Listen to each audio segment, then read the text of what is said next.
How many of you have come to Pattaya looking for a good time and accidentally ended up financially responsible for a farm animal you've never even seen?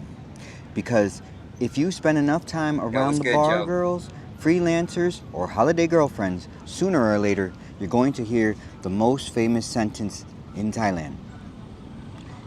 Baby, my buffalo very sick. Now listen, this buffalo must be the most fragile animal in human fucking history. This thing gets sick more often than tourists on Soy 6 during low season seafood specials. 1 minute you're having drinks, the next minute she's staring at her phone like someone just died. Then she looks at you with those big sad eyes and says, "Family problem." And suddenly you're sitting there thinking, damn, this poor girl's life is fucking tragic. Meanwhile, that buffalo has apparently died 6 times, been resurrected twice, needed surgery 3 times, and somehow still manages to eat 15,000 baht every fucking month.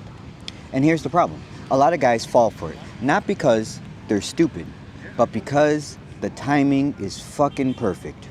You're relaxed, you're drunk, you're thinking with the wrong part of your brain, and before you know it, you're sitting in Pattaya, sending money to rural livestock crises you just adopted like a drunk charity program. So tonight, degenerates, we're going to talk about the sick buffalo scam, how it works, why men fall for it, and how to avoid becoming the proud financial sponsor of a farm animal that probably doesn't even fucking exist. I'm Josh, and this is a Degenerate's Guide to the Sick Buffalo Scam. Now, let's get into it.